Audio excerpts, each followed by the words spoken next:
been studying the Divine Comedy. This is an ancient spiritual text who was written in the 13th century by an Italian poet. And it's been recommended by Bishop Barron and Pope Francis, so it's in line with Catholic teaching. But anyway, one of the things that it discussed was pride. And was saying how, imagine a child that dies in infancy. And then he said, that child will be remembered just as much as you will in 1,000 years. And that's really true. You know, and I think about all the stuff that I've done in my, whether my homilies, whether it's a pastoral initiative, whether it's doing something on buildings, and in 1,000 years, no one will care. And then I started to ratchet it back and say, okay, well, what about 100 years? What would they care if in 100 years? And again, no.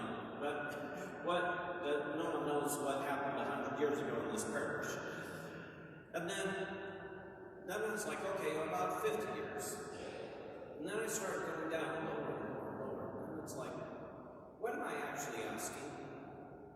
What I'm actually asking is, how much do I need people to remember me to satisfy my ego, to satisfy my pride? And that's not just me who does this.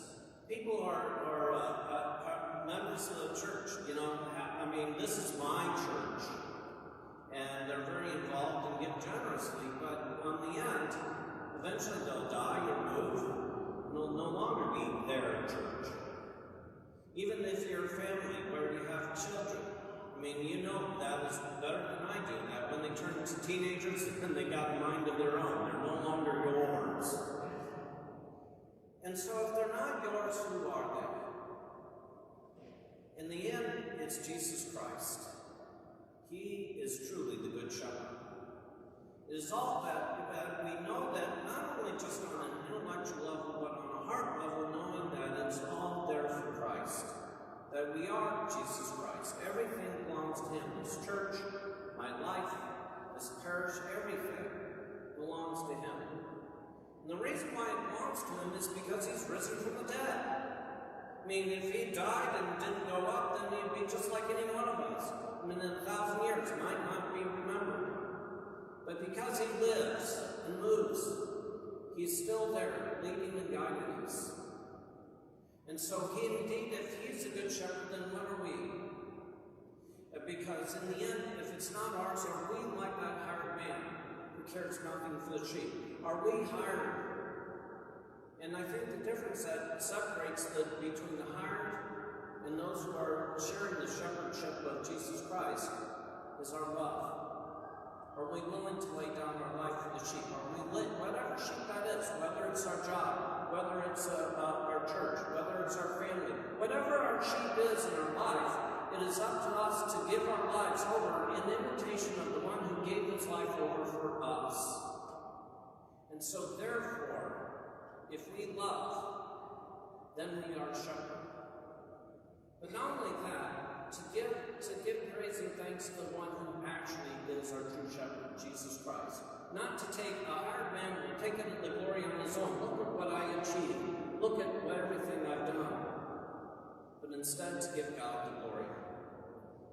The greatest example of this is in the first reading with Peter. Peter goes and cures this cripple. And so this cripple is jumping up and down and all excited. And then Peter could have told him, well, you got to be sure to take care of yourself because I want you around for a long time so everybody I can point to you and say, hey, there's the cripple I cured. You know, we don't even know what happened to that cripple. We only know that he got cured. And when he got cured, and everybody stands around Peter, he doesn't say, look what I did. Instead, he gives God the praise and glory. He attributes it all to Jesus Christ. Peter was a good shepherd.